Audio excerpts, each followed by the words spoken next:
Hey, RetconRaider here. Today's video is dedicated to mildly nuclear. Thanks for your continued support. That said, let's get started. So with March coming to a close, it's once again time to take a look at the latest news about Phoenix Point. Things were a bit quieter this month, but between the AMA, the official March update, 12 new concept images, new articles and interviews, and the upcoming events, we do still have a decent amount to talk about. As usual, if you've been keeping a close eye on the game's development, then you've probably already heard most of what we'll be talking about today, but hopefully I've managed to find at least one or two things that you might have missed.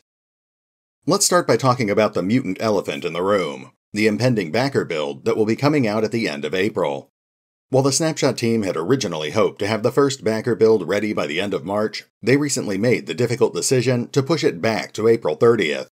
There are a few different reasons for this delay, with the most prominent ones being the addition of new content, such as the planned inventory system.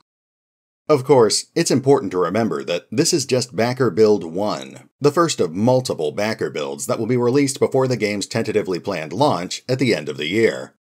Initially, the backer build will only focus on the game's turn-based tactical system, allowing the player to engage in skirmish-style battles with limited content on procedurally generated maps. As development moves forward, the Snapshot team will be releasing new backer builds with additional content.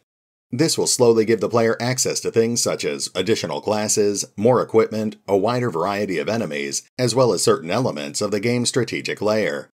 However, it's important to understand that certain things, such as story elements and endgame content, are going to be deliberately withheld from the backer builds, to avoid spoiling the final game. Remember, you can still get access to the backer build when it comes out, even if you didn't back the game on Fig, by pre-ordering the game on the official Phoenix Point website. Just be sure to select a pre-order package at the luxury digital level or higher. On a similar note, Snapshot Games recently released a new narrated video about the convention demo. It includes a comprehensive playthrough of the current content and features commentary by Unstable Voltage, showcasing everything the demo currently has to offer. I'll be sure to include a link to the video in the comments section below. If you'd rather see the convention demo in person, Snapshot Games will also be presenting it over the weekend at EGX Rezzed in London, starting on April 13th. Next, Julian Gollop recently spoke with the folks over at the PC Games N website. Their article includes several interesting new bits of information that I haven't seen anywhere else, most notably about the game's geoscape layer and the planned mutation system. For example, they mentioned that the microbial mist is semi-intelligent and can deliberately surround and engulf a haven or settlement, drastically increasing the chances that it will be attacked. This can be delayed by acquiring Synedrion's mist-repelling technology, which will allow the player to spend less time actively defending their bases. They also mentioned that alien nests can only be built in areas that have already been covered by the microbial mist. These structures will become more advanced over time, increasing their area of influence and eventually gaining a powerful guardian in the form of one of the game's planned boss monsters. Now, the article does include several other little bits and pieces of new information, but it's not really fair of me to just pick out all the good parts.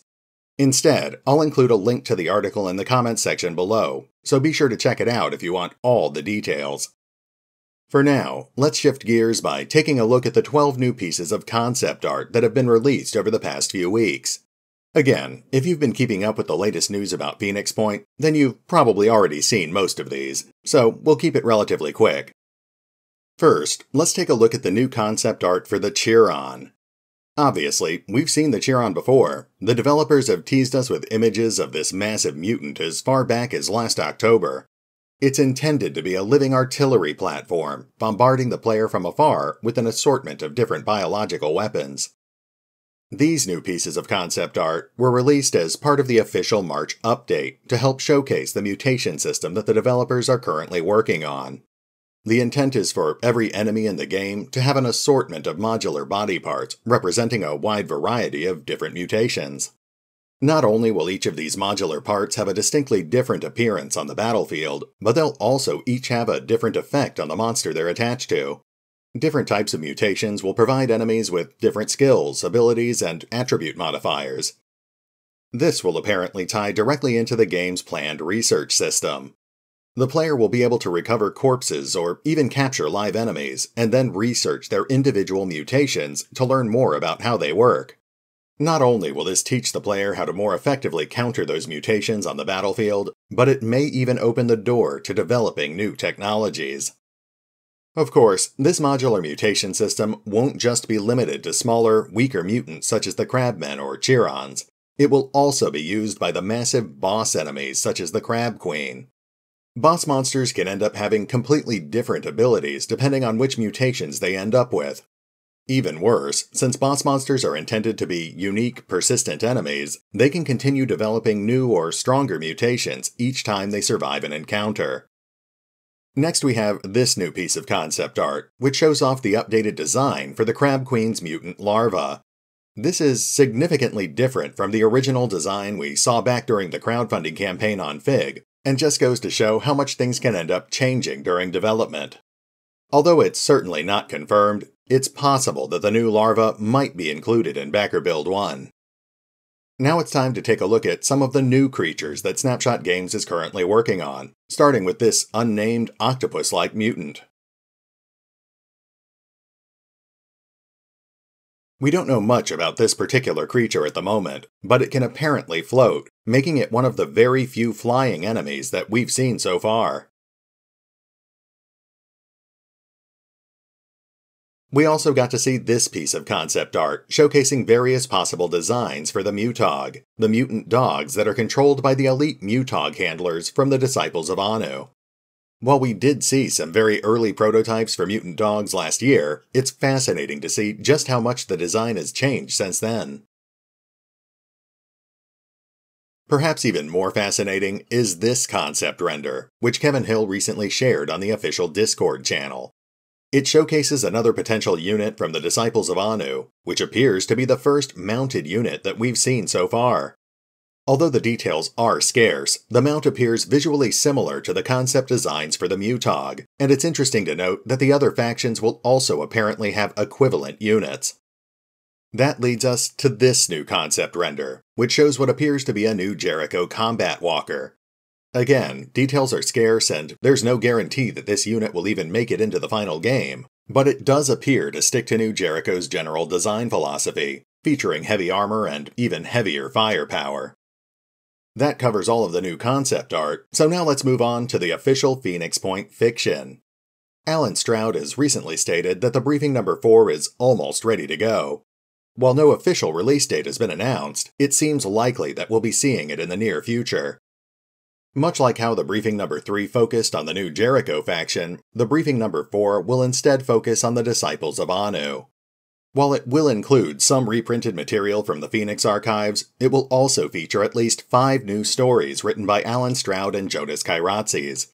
This will include The Deaths of Civilization 2, The Big Egg, Cult People, The Last Patriarch, and Before the Waters of Life.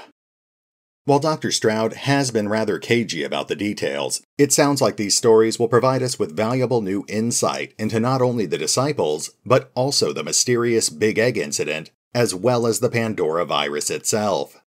He's also hinted that there are at least 2 more briefings in the works, which may be focused on Synedrion and the Phoenix Project respectively. Now, that just about covers everything we've learned about Phoenix Point over the past few weeks. Things are likely to be a bit quiet as we move into April, since the folks at Snapshot Games are going to have their hands full with EGX Rezzed and the upcoming Backer build. Still, between the convention, the Backer build, and the likely release of briefing number 4, I'm sure it won't be long before we have something new to talk about. But for now, this is RetconRaider, signing off. Thanks for listening.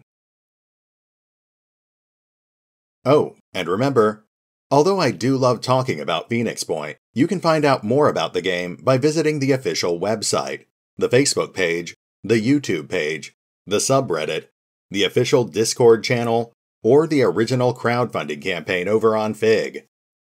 Links are in the description.